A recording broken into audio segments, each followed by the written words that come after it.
To me, you're all kings and queens. Legally speaking, no, you're not, but you could be. How, I hear you ask? With your very own micronation. No, that's not the name of some new indie band. A micronation typically involves somebody owning a small plot of land, usually the size of a postage stamp or a small rock. Postage stamp. Ha.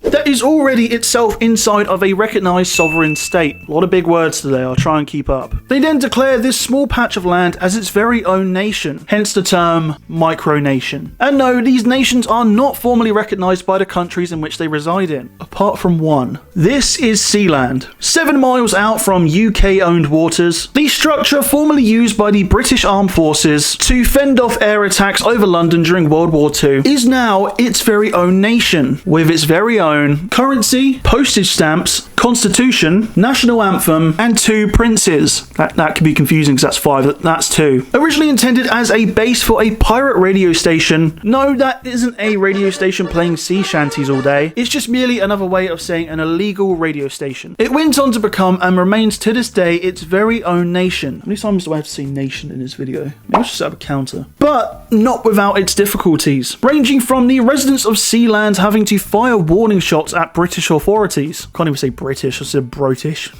To even an active hostage situation. They didn't expect that. And apparently keeping somebody prisoner for approximately 7 weeks. There was another micronation similar to Sealand, called the Republic of Rose Island off the coast of Italy. But the Italian government blew it up. The leaders of these many micronations across the world meet up every now and then at their very own conventions. Like at this one, Microcon. Microcon? Sounds like something I would be the guest of honor at.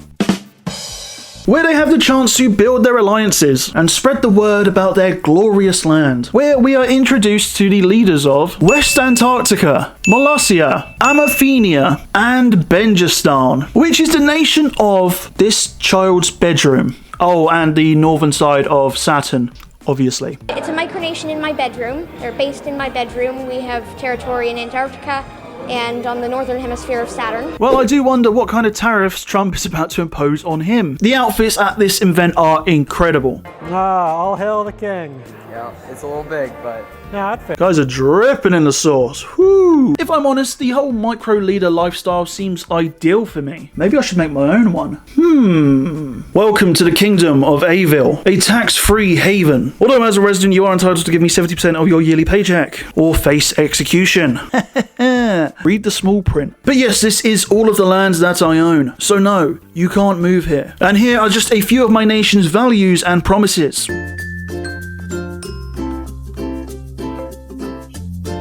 Now please take a moment for our national anthem. Smoke weed every day. Oh, and if you want to become a lord here, guess what? You can, for the small price of $400.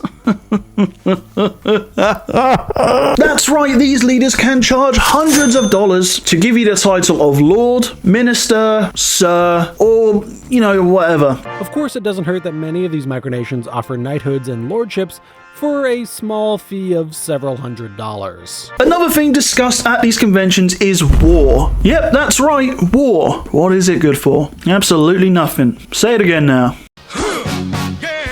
Occasionally, these nations declare war on one another, with Molossia genuinely declaring war on East Germany. We are currently and perpetually at war with East Germany. I mean, I'm pretty sure East Germany ceased to exist in around 1990, so yeah. Good luck with that. The leaders seem to take this whole thing very seriously and claim that it is not roleplay, and they seriously take offense to that term being used. Some people describe it as role-playing. Micronations actually hate that. This is more of a lifestyle. But some of these people haven't even visited their own countries. Have you ever visited? I have never visited there. Some don't even have physical land, like Bobia or Bobaya. Again, make of that what you will, which is just more of a family. And where is Slobovia located?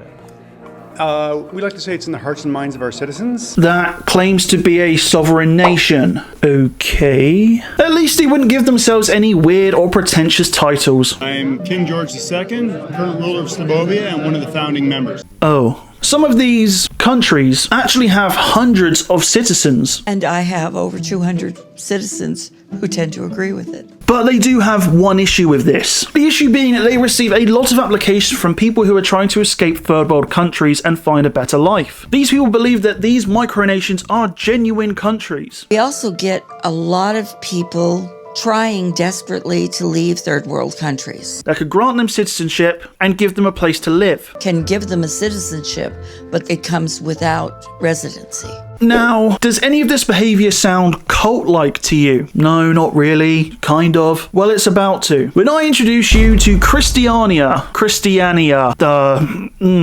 sure. Or otherwise known as Freetown Christiania, I don't care at this point. Located in Denmark. The not-so micronation has reportedly between 850 and 1,000 residents. Beginning life as a squatted military base in 1971, it soon grew to the phenomenon that it is today. Famous for promoting an alternative lifestyle, with the residents encouraged to make and follow their own rules. And for a long time they gave total disregard to Danish law, openly selling cannabis on roadside carts. Doesn't sound too bad actually, never mind. It may sound like sort of a paradise, but you know, this kind of paradise sounds familiar. But some of the real recognised countries that these micronations reside in have decided that they've had enough. With the formally recognised state of the Principality of Hutt River, an area of farmland that successfully seceded from the Commonwealth of Australia in April of 1970, after 50 years of being recognised as a genuine sovereign state, and I mean genuinely. Even Queen Elizabeth wrote to them declaring so. The Australian Tax Office clearly acknowledged his independence. So too Buckingham Palace. The Australian government had a change of heart, demanding that the territory was now theirs once again and for the small nation to be dissolved. Not only that, but now the farm owners owe years of taxes back to the Australian government. But after all those decades, the Australian Tax Office had a change of heart in 2017 and decided to recoup millions of dollars tax, equivalating to over $3 million.